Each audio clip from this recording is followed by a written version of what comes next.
All right, welcome back to the deep dive. Today we're diving into a question, well, a concept, I guess you could say, that has fascinated people for, well, basically forever. We're talking about God. And we're not just talking about like one specific idea of God, right? I mean, we've got material here looking at how major religions, Christianity, Islam, Hinduism, Buddhism, and Judaism think about the divine, but also like philosophical takes too. Yeah, we're going broad here. The whole spectrum, atheistic, agnostic. We're both something for everybody. Exactly. And the goal here, right? Because I mean, you could spend a lifetime studying this stuff. Oh, yeah. But we're going to try to pull out some of the most interesting parts for you and hopefully give you a better idea of, just how complex and frankly, how different all these ideas are about God. So I guess maybe we can start with, like, how the major religions actually define this whole God thing. Christianity first, right? It's monotheistic, meaning one God. Yeah, one God. But this God is considered both transcendent, meaning like way beyond our understanding, but also immanent, like somehow present in our world. Right. And that's where the Trinity comes in, right? God as three persons, Father, Son, Holy Spirit. Now, this wasn't some simple idea that, just popped up overnight. It actually developed over like centuries of debate and thought. It's a pretty core part of Christian theology, and it shaped like how Christians see God's relationship with humanity. So essentially, it's a way to say that God is all-powerful, but also still kind of up close and personal. Yeah, you could say that.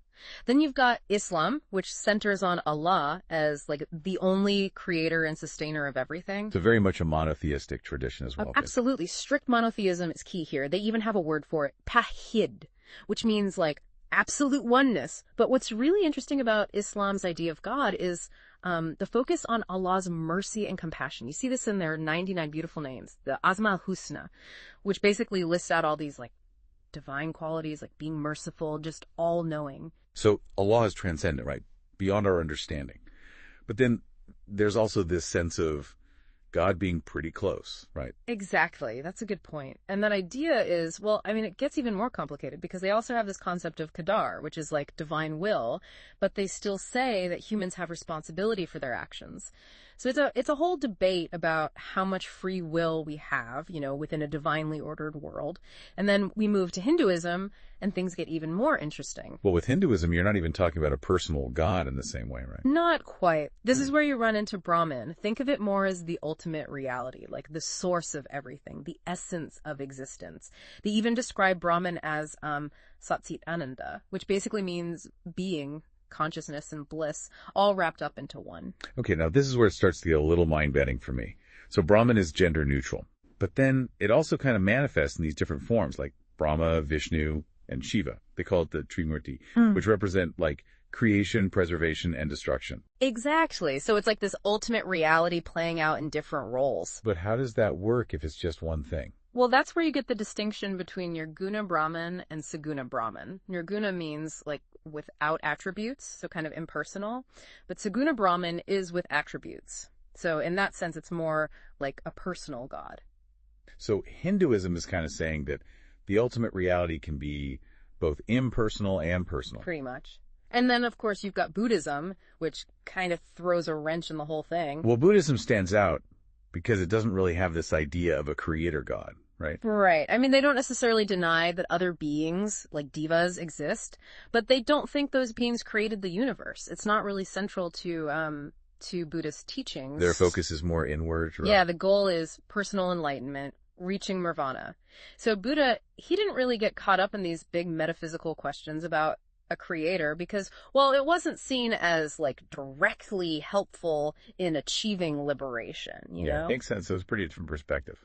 Definitely. Oh, and you'll sometimes hear people talking about the great Brahma as if Buddhists worship him like a god, but that's a total misunderstanding. They just don't see any deity as the ultimate creator. It's all about understanding reality like through mindfulness, karma, rebirth. That's central to Buddhism.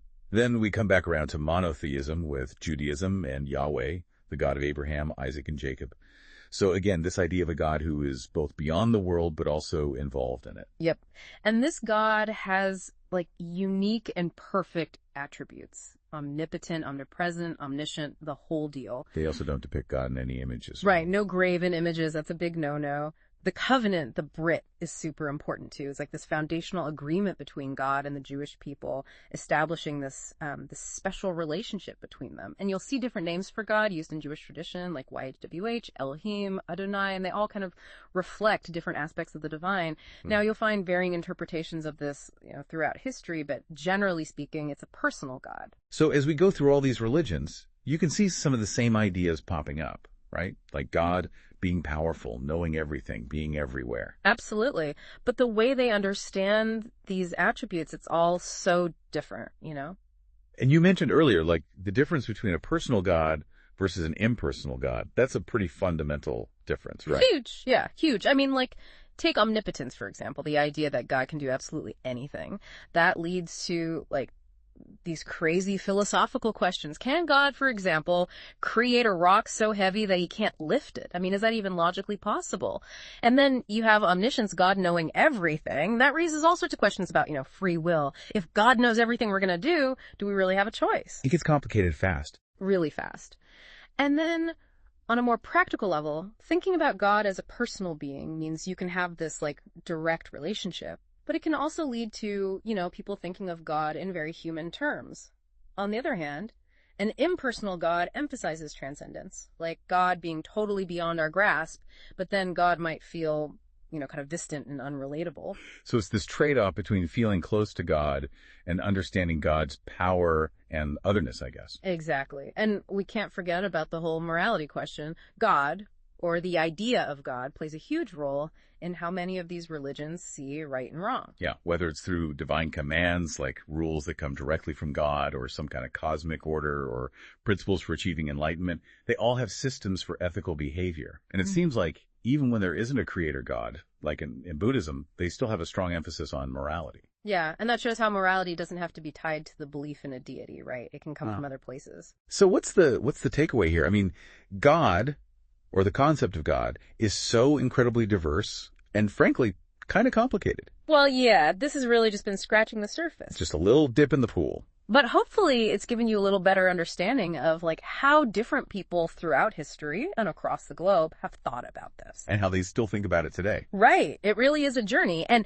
you know what? Right. I think it's important to think about how your own background, like where you come from, your culture, might shape how you see this whole idea of God or ultimate reality, even if you don't subscribe to any particular religion. Like, it can be subtle but super powerful.